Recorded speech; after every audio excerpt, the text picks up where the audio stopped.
you. Okay, hi everybody. I want to be respectful of those who are here on time, so let's start. My name is Yael Niv, and I'm one of the team together with Weiji Ma and Vera Carafini, organizing these what are they called? Global Growing Up in Science seminars. And as you probably know, most of the Growing Up in Science seminars revolve around the story of one specific person and their career, what brought them to this place in their career. But within the Growing Up in Science seminars, we've also had an ongoing series on mentoring. So it's about 2-3 times a year we have an event on mentoring. We started this last summer, so it's about 1 year, I think, maybe to our first event. And I've been leading the mentoring series, or I'm in charge nominally with everybody's help. And today we're going to talk about mentoring up. And I want to say that the presentation today and the activities that we will do are based on a lecture from a course called Mentoring Best Practices, which I, together with Laura Murray, taught at Princeton University last semester. And if any of you have been following the mentoring sessions and were here last June when we started talking about mentoring and accumulated a whole bunch of failure modes, places where mentoring can go wrong, big and small, one of the things that came up there again and again is the issue that mentoring is very, very difficult and tricky, and kind of like this kind of Goldilocks thing. You have to do things exactly right. There's so many demands. You want to give independence, but not throw people into the water without any help. You need to tailor yourself to each, as a mentor, to tailor yourself to each student and postdoc or RA and their specific needs based on their career stage and based on their personality and based on what they're looking for and based on their personal goals. And it's very, very hard, and nobody teaches us how to do it. That came up again and again when we asked what are the solutions, what are ideas for solutions. A lot of ideas came up, but one of them that came up again and again is train people so that they know what they're doing. And so we heard you. And based on that, we designed a course. It was, the first time we ran it, of course, it has a lot to improve. It's nowhere near perfect, but we designed this course, Mentoring Best Practices. And again, we is Dr. Laura Murray, who works in the Center for Teaching and Learning, the McGraw Center for Teaching and Learning at Princeton, and myself. And we taught it last semester to 13 fantastic graduate students and postdocs. And the idea was these were people who will be tomorrow's PIs. And now they have the training as part of their professional development. They have training on mentoring, as well as training on doing science and writing papers and writing grants and all of the other things that they're trained on. And even if they're not going to be PIs, they're going to be managers somewhere else. So I shouldn't have even said, even wherever they're going, at some point in their career, they will probably be mentoring people. And so we tailored the course to that. And this was a first course aimed at, in the future, developing something that's much wider, that any one of you can take, that your PIs maybe can take. At the end of that course, one thing that came up, and also one thing that came up from all of you previously, was, well, really, you want your PIs to take a course on mentoring. And I'm happy to also report that we're doing that too. So this summer, we're running the first iteration of this course for faculty. We have more students in this course, so we have 19 faculty taking the course, like right now. Literally, this week was the second week of the course. It's a 7-week course. And again, we're hoping to make it much wider. All of these faculty are from many different universities, and they can then spread the word in their universities. And so, what you've said here did not fall on deaf ears. So that was the very, very general introduction. And today, specifically, we're going to talk about mentoring up, which is really geared at the mentees. So mentoring up is something that mentees do with their mentors in order to get the best out of the mentorship relationship. So, and I should say all of the slides today are from Laura Murray. I shamelessly just copied her slides. She is very sick, so is not here today, and we can all send her get well wishes. And to start with, I want to say what mentoring up is not. So there is a concept called reverse mentoring, which is when a junior person mentors a senior person. This is not what mentoring up is. The idea is not to mentor your mentors. They are still your mentors, but to be more effective, to get more out of that mentoring relationship. So I want to start with a reflection activity for you all.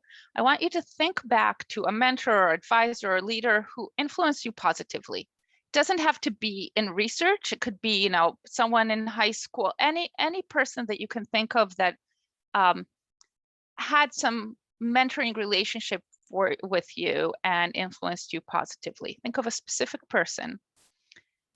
And now I want you to list, ideally, to list 3 words or characteristics that describe this person. And you can list it first on paper or on whatever, on your computer. But then if you're willing to share, I'd love for you to go to www.mentee.com and put in this code and share your words there.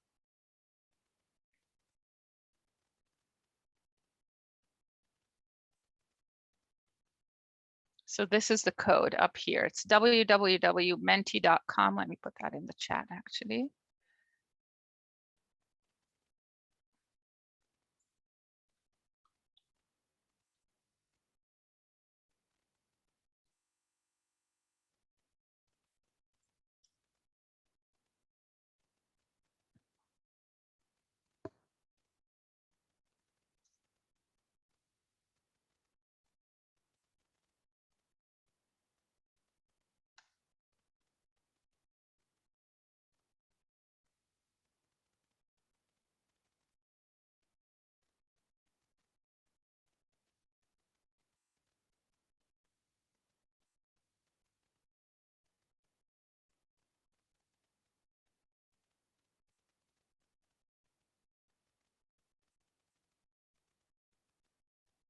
I love how as it changes, patient is still in the middle.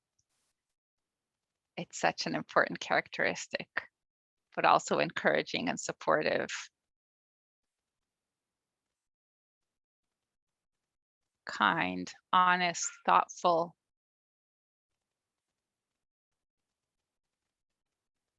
Also challenging, curious, inspiring, inspirational, energetic. Lots of great descriptors of what a mentor can do to both support us, but also keep us going, show us a path that we can be excited about.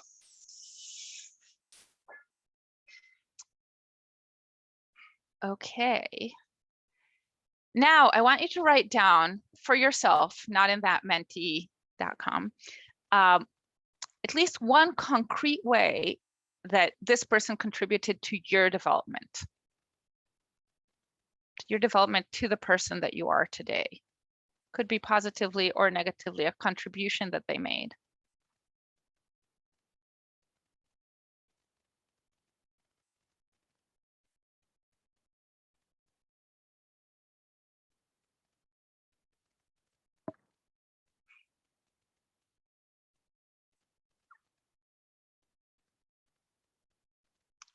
And now the last one, and the hardest part, is to list one concrete way that you contributed to the relationship.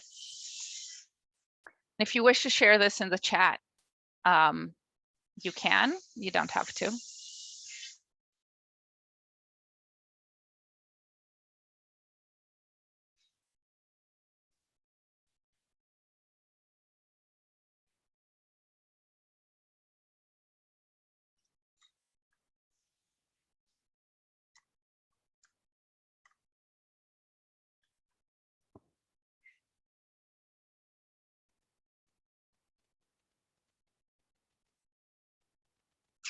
anybody willing to share in the chat?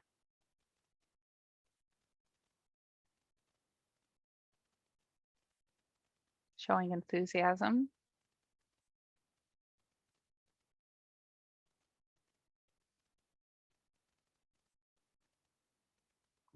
Writing a paper with them.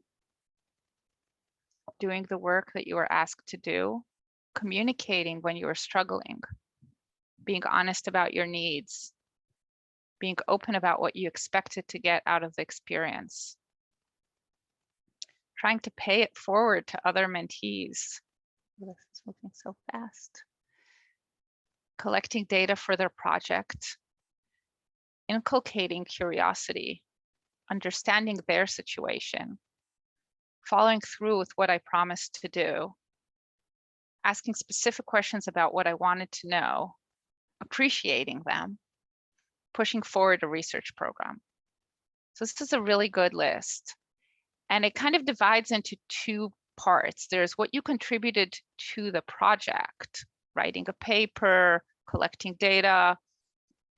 And there's what you contributed to the relationship, to making the relationship work better for you and for them. Because, you know, mentors enjoy good mentorship relationships and also get more out of them for the project as well, but they don't always know how to make that relationship, you know, perfect.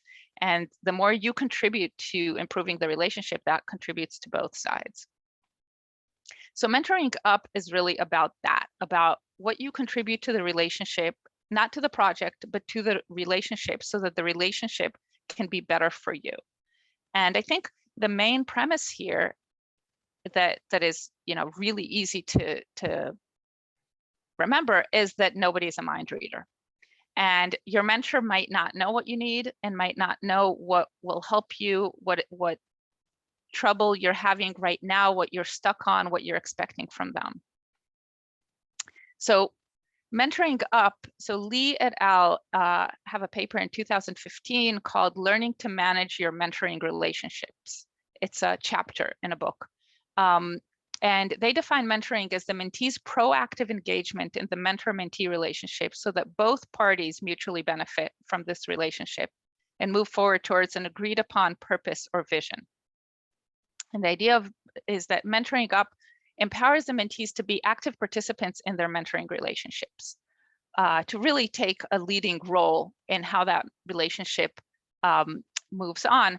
And it shifts the emphasis from the mentor's responsibilities. Of course, we want to have great mentors, and the mentor is responsible for their own behavior, but also an equal emphasis on the mentee's contribution, both their behavior, their responses. Appreciation is an important behavior in a mentoring relationship, but also their contributions of data that the mentor might not know about what they need and what they're expecting. This concept is adapted from the concept of managing up, which is a similar concept in industry, and this was adapted to academia and to mentoring in general. So mentoring is not only in academia, but a mentoring relationship. Your mentor might not be your manager, might not be your boss. Wherever you are working, whether in academia or outside academia, you might have a boss, or, you know, sometimes more than one boss, and you might have mentors that are potentially different people. Maybe your boss is also your mentor, but maybe other people are your mentors. You can have peer mentors. You can have a whole network, a mentoring network, and we'll talk about that as well today. So here's a PhD comics cartoon. I'll let you read it.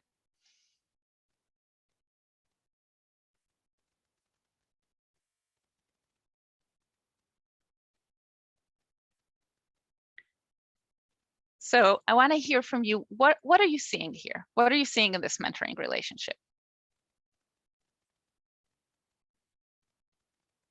You can write it in the chat, or you can unmute and say. Command, order. What else are you seeing here? Lack of details, unidirectional, no guidance. No guidance from which side? The boss doesn't like their student.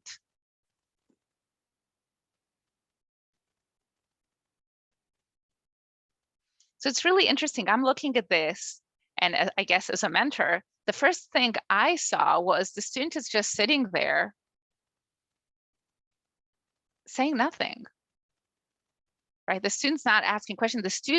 The advisor here is saying, perhaps it's time we came up with a plan for how you're going to finish your thesis. You might think the student might come and say, I think it's time to come up with a plan to finish my thesis, because maybe the advisor has a whole bunch of students and doesn't remember exactly each person's timeline. So it starts already from that. So what could this grad student do or say in the moment right now when this is happening, or over time, before this, after this, to get more support and reach their goals? And again, you can unmute yourself or you can write it in the chat.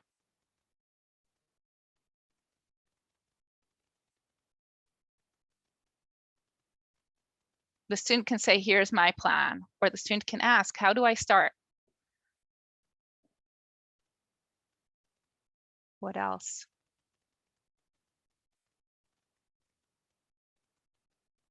Yeah, great. I'll make a start and then we can improve it together. Here's what I need. Or let's think of an outline together. What will be the chapters? Asking, what is a successful thesis for you? What does this involve? Saying, I need your guidance. Even asking general questions. How long do you think it will take me to write my thesis? You've had experience with other students. Exactly. So when the student here is saying that doesn't involve you very much, it's like, well, it hasn't involved you either so far as the student. So it's very clear that this is not a functional relationship. So the key principles in mentoring relationships, again, from this same paper, are the really key first one is communication. Everything really falls or stands or falls on communication. If you don't communicate your needs, nobody's going to know your needs. They might think they know your needs. That might be in some cases correct, but there's a Venn diagram of overlap of what your needs are and what other people's needs are. Aligning expectations, that question of what is a successful thesis for you, that's a great way to align expectations. What do you think? Here's what I think. Is there a place where our expectations meet? Maybe they naturally meet. Maybe we need to negotiate a little bit. Assessing understanding. You told me something, I'm not sure I understand what you said. I'll ask questions. Or I told you something and I can say, I can assess your understanding and ask, what did you hear in what I just said? And you might find out that other people hear things that you didn't mean to say, or they didn't hear you correctly. Ethics, of course, the relationship both sides have to observe ethical, I don't know what to call it, not constraints, just correct ethics, especially the mentor in a position of power. Equity and inclusion, fostering independence, promoting professional development, all of these are parts of the mentoring relationship, but really the first three are the ones that are much more bi-directional and depend on you as much as they depend on your mentor.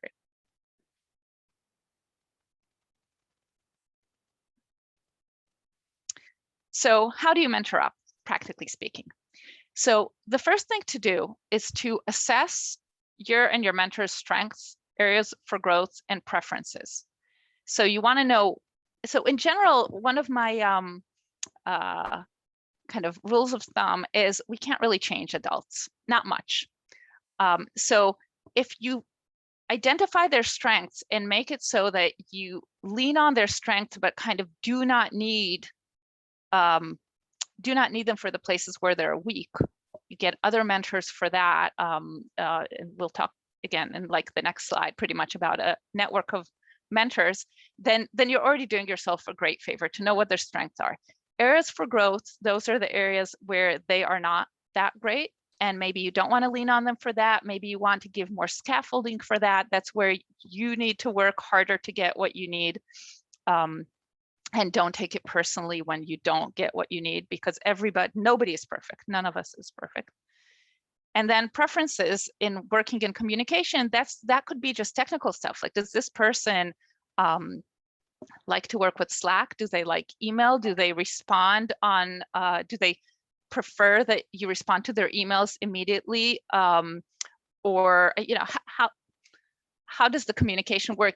Are you going to meet in person every week or every 2 weeks? How do they want these meetings to be? Do they want you to come with an agenda? Do they want you to send something written in advance? And this is for both your mentor and yourself. So the first question is to ask, what do I prefer? Because sometimes we don't even know what we prefer ourselves, and what are my strengths that I can really capitalize in this relationship, and what areas do I need to grow in? And those are areas where I need help growing in, perhaps from this mentor, perhaps from other people, and also areas where I can be upfront about that's not my strength. So to the extent that we can make that not critical bottleneck in my work, that will make my work better and will make me happier. So there are different ways that you can assess your own strengths and areas for growth. You can sit and reflect on it. You can ask others, you can ask peers, you can ask past mentors, you can ask colleagues who have witnessed you working for a while and can tell you where they think your strengths are and your areas for growth. You can use an IDP. So one of these, so IDP is an individual development plan. There's one in sciencecareers.org that's very useful, asks a lot of questions. Doesn't answer any of the questions, but it gives you kind of things to think about in your self-reflection. And similarly, in this Myers-Briggs type indicator and the Strength Finder, which I think that the second one is no longer freely available. They're not, it doesn't really matter if you believe in those personality types or not, you don't have to, but it just gives you questions, gives you ideas to think about, dimensions of individual difference that you might not have been aware of, because often we think that everybody is like us until we read something or we talk to other, we find out that there is some domain where some people are so different from us and we never ever imagined that. So just reading about these domains can help understand where you stand, where in what domains are you at some extreme, what domains are you somewhere in the middle. And then of course, the idea is after you have done this assessment, now you can apply this assessment to developing a mutually beneficial relationship. And this is kind of a, you know, some people like these cutesy acronyms, some people hate them. If you hate it, ignore the fact that it's an acronym, the list is still useful here.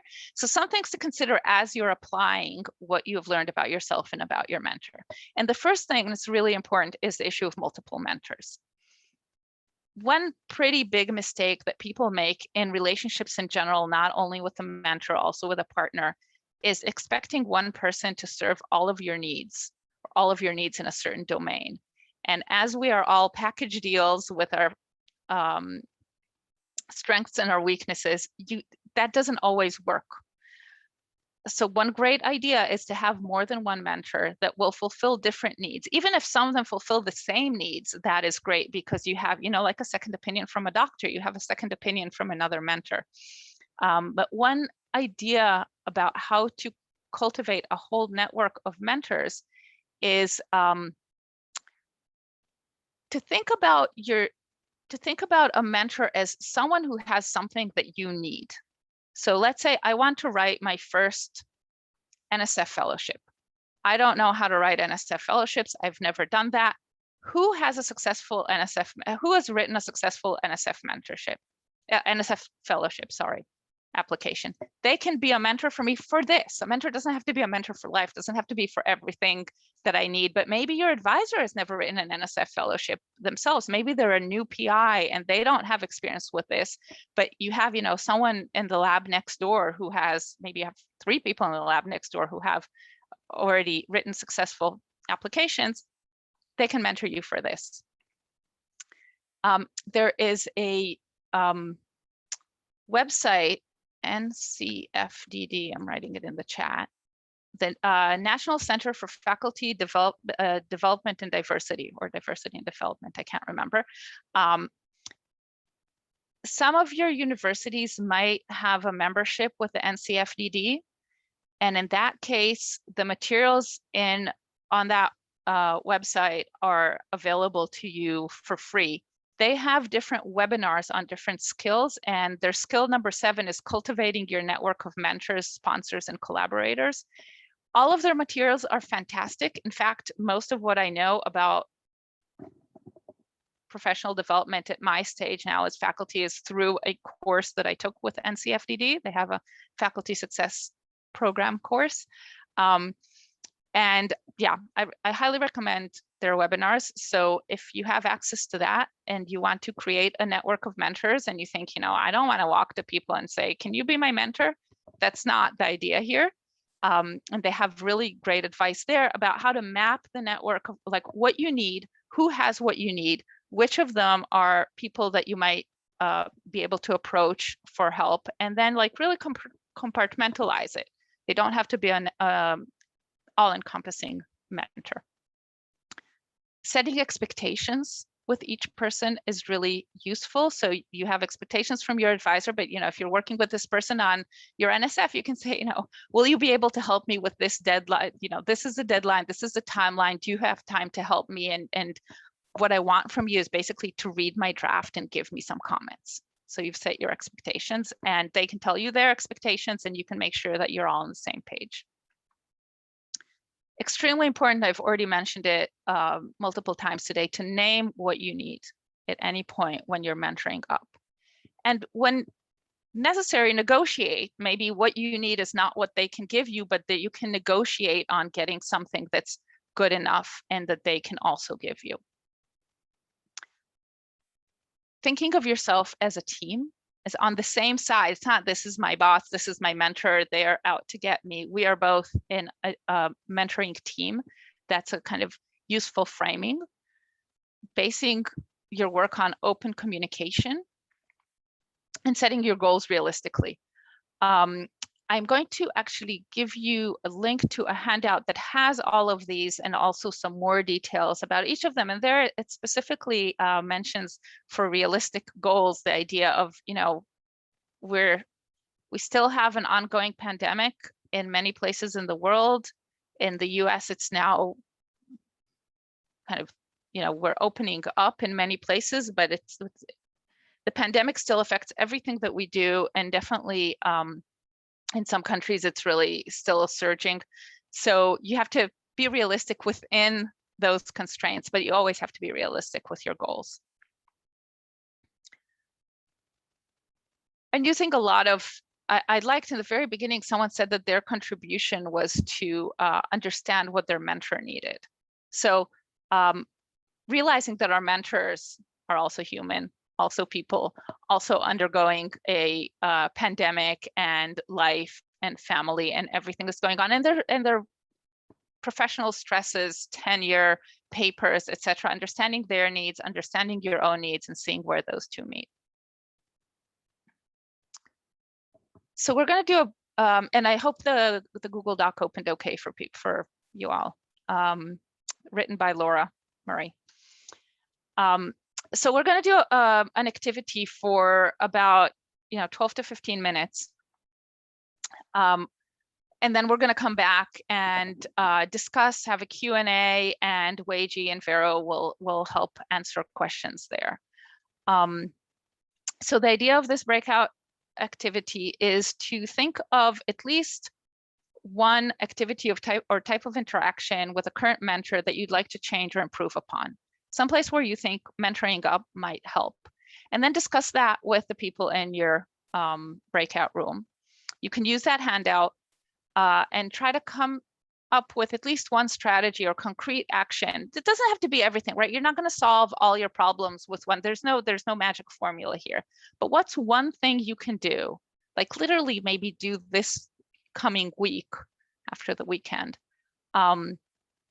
So that you can ameliorate the situation or gain more clarity or gain a better shared vision with your mentor.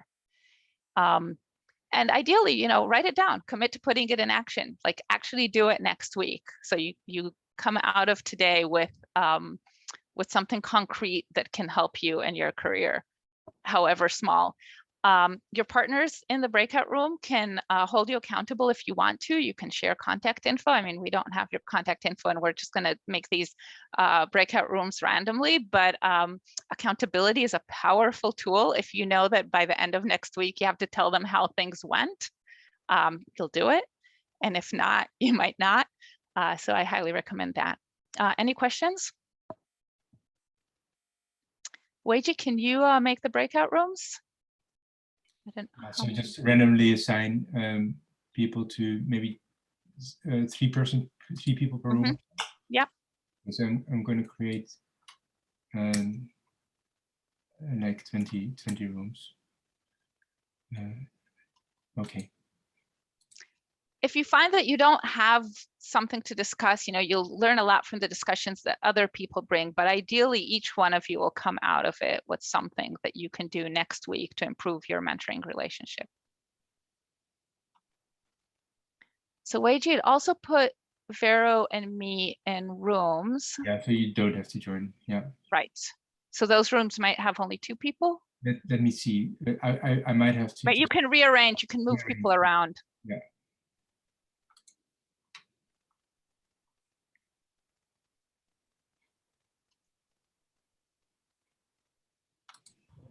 We lost quite some people though.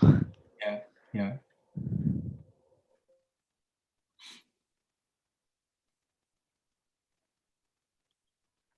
Okay, room 1 is fine, room 2 is fine.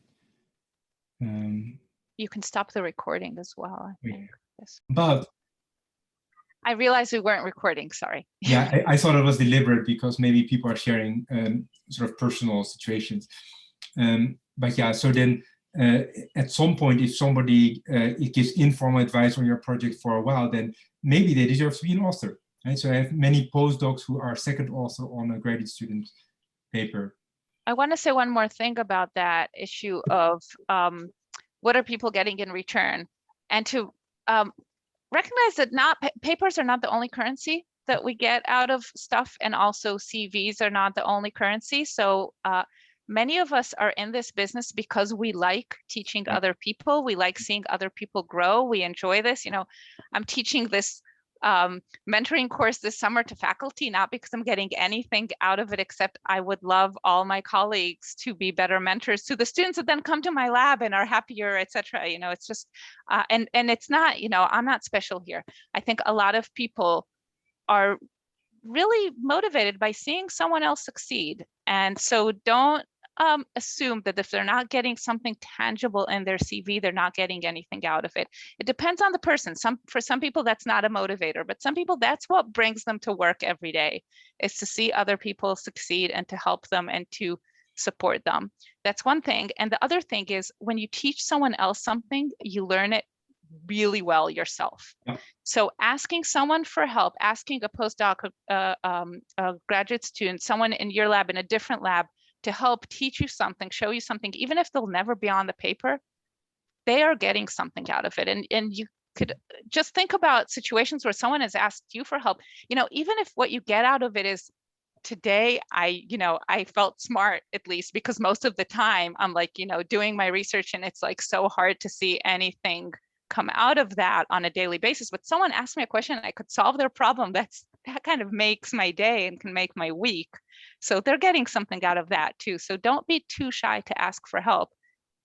Give help back yourself, and it's a mutually enjoyable situation. Actually, if I can add something on this, I'm talking from the mentee point of view, of course, not really mentoring much, but I had some mentors, and I also had this same issue of, asking for their time when they're really busy people.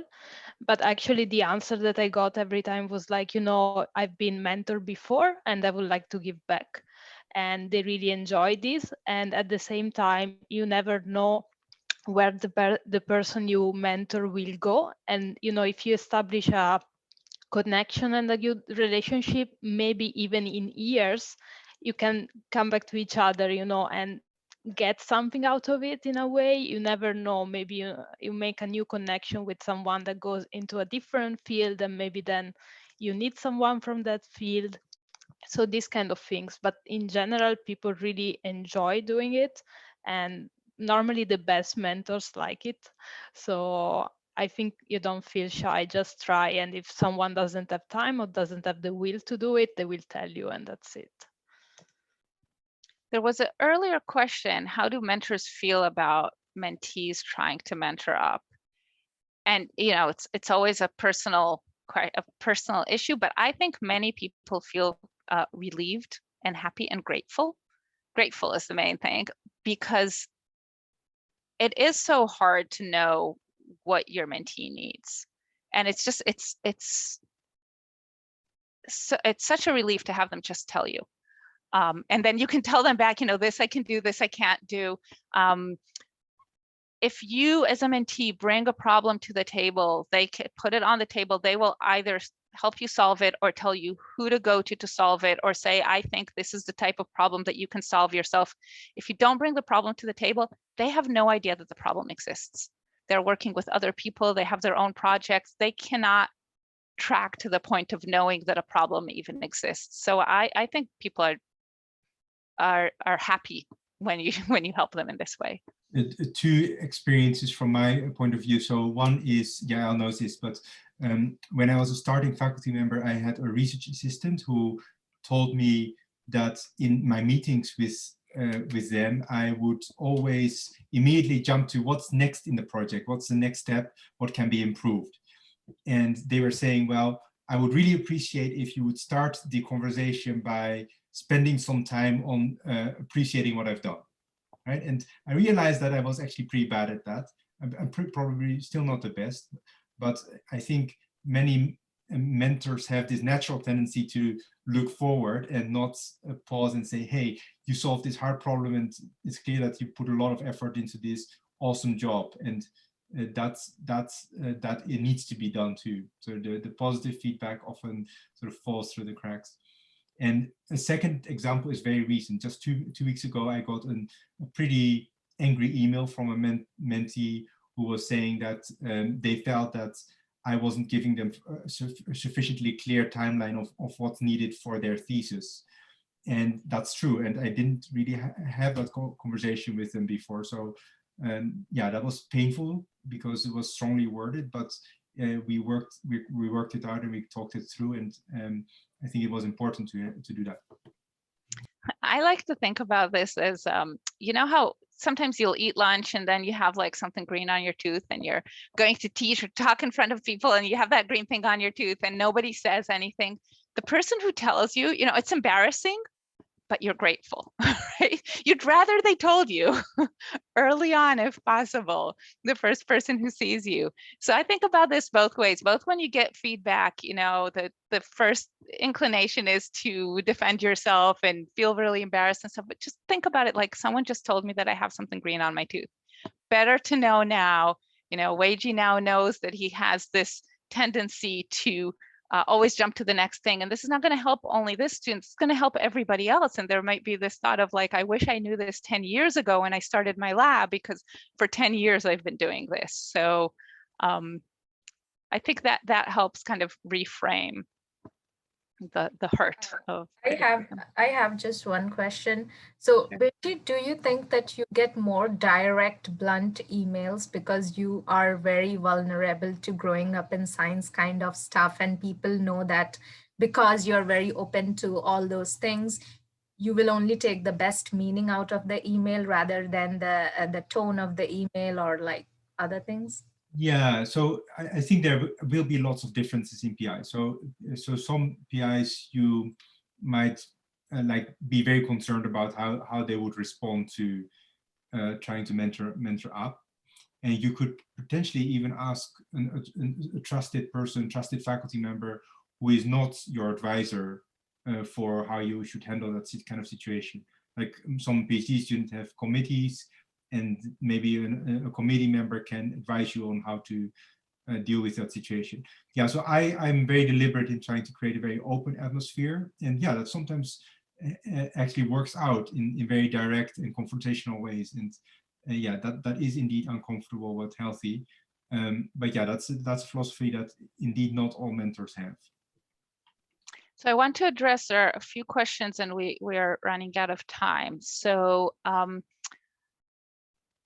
let's address them. So there are basically 1, 2, 3, 4 questions, maybe 5, 6. Okay. So how do you talk to your PI about feeling unmotivated or unproductive during the pandemic? My thought about that is directly. Just actually say it. Now you might want to give some advance warning, not just like, drop into their office with that, but say, I want to have a conversation about this past year. When is a good time to have that, so that the person knows, so that your PI knows to be prepared and make kind of the mental and the like literal physical time for it. And then just tell them, this is how I've been feeling. And reach out for help, saying, do you have ideas on how I can remotivate myself? And you might find out that, for instance, you might feel unproductive. I know lots of people feel unproductive that have been insanely productive. And so your PI might come and say, well, actually, like, look at all you've done in this past year, even though, under all this duress, they might be able to give you comparison points to other people. Or they might, maybe this has been a terrible year. I mean, it's been a terrible year for everybody. It's okay, but they might have ideas about how to remotivate you. Maybe you need a new project. Maybe you need to go to a conference. Maybe you need a break. Maybe you need to take a week off, but really off, not read email, not anything, and go to the beach. I don't know. I don't know what's possible in your situation, but they might have ideas, and you can kind of brainstorm about that together. But definitely just do it. If you've really been unproductive, they know that too. You're not giving them any new information. And if you haven't been unproductive and you just feel that, then it's really good to know, to get that sanity check. So in no case will this be like, oh, really? Wow. Now that I look, you really have been unproductive. That's not the answer that you will get, I bet. Vero, Weiji, do you want to add anything there? Nothing to add. That was a perfect answer. Yeah, it's a super perfect answer. And actually, if your PI doesn't address this issue, which is very important at this time, talk to someone else or take time off, because just don't bury this feeling. Just, do something for that. It's very important. Absolutely. Do you want to take one of the next questions, Weiji or Vero? Sure. I saw the one which says, how do you maintain a relationship, long-lasting relationship with a mentor you have currently? So maybe something I can address, because I have a bit of experience with that, not much in the rest. So actually, I think the best way is just to keep in touch, and maybe, just dropping an email from time to time. Mentors sometimes really enjoy when you tell them what you achieved, what you've done, even if you don't have a conversation like once a month. But normally, they like to hear what you did and what are you doing now, maybe what are you going to do next. And maybe just by maintaining this conversation on from time to time, probably you can maintain a long-lasting relationship that goes on for years. Perfect. There's one, oh, sorry. Go ahead. Okay. There was one question about a member of the thesis committee who only seems to care about data and not professional development as a person. Yeah, so I agree with Yael that that person is probably not going to change. And you will have to establish your own mentorship team. So you have to find other PIs who can give you that care and support that you need as a person.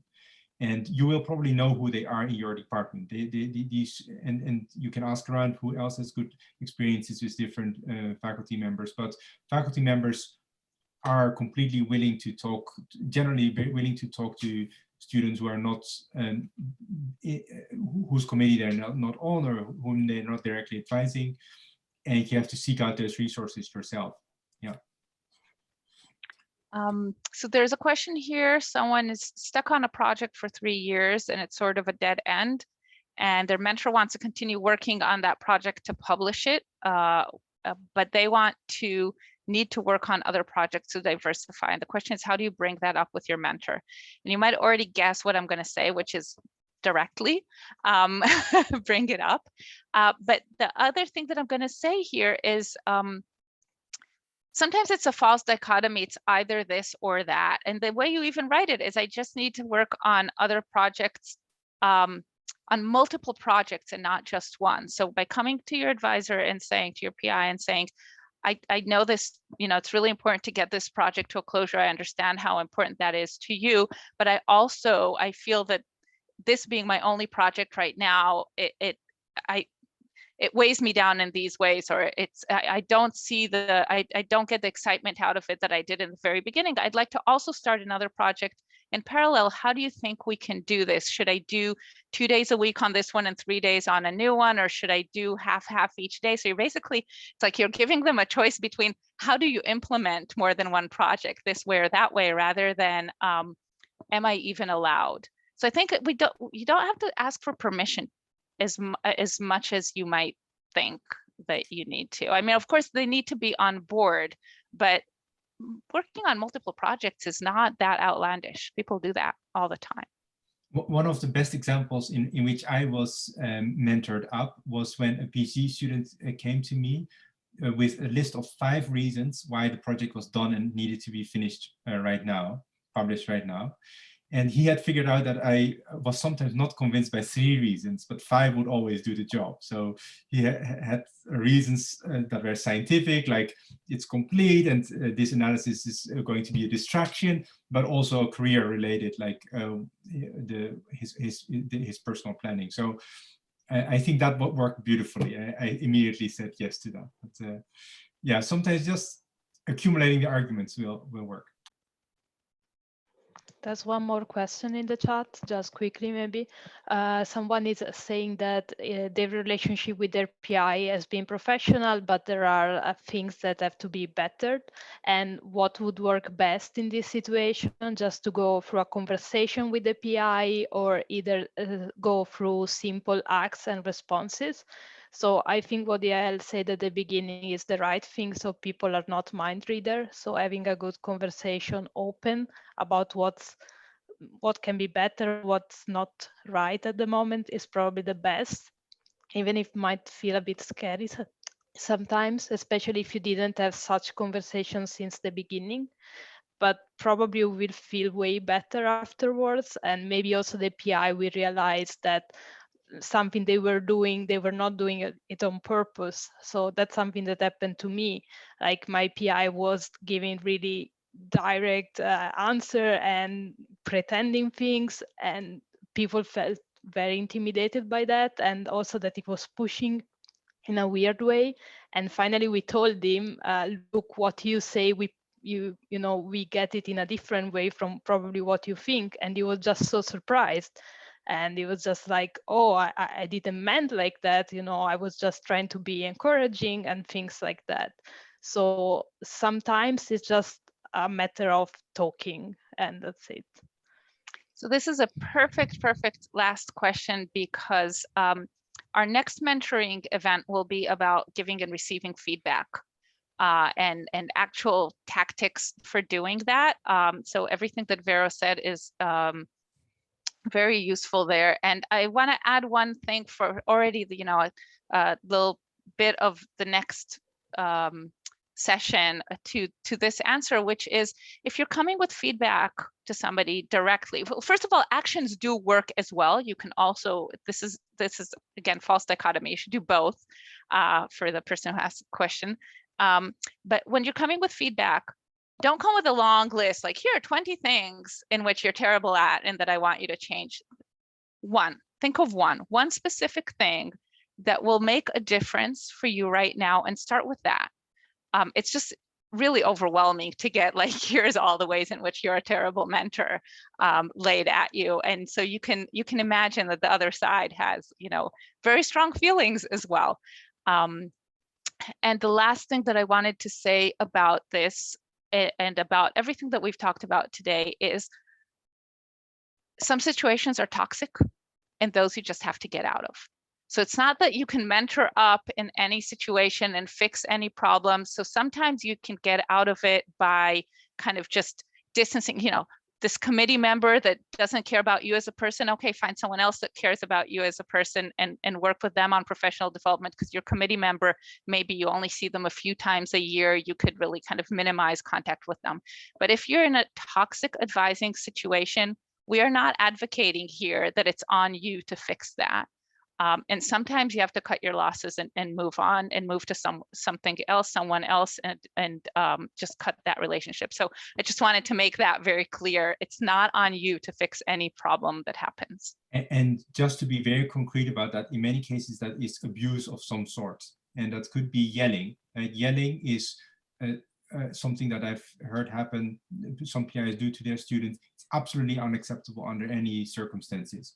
Or it could be favoritism, or it could be being negative, consistently negative about everything you do, or putting people against each other in competition.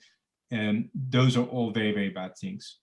Yeah, so we don't want to gaslight any of you, and we don't want you to gaslight yourself. If you're in a toxic situation, then your truth is the truth that's happening to you, and get out of it.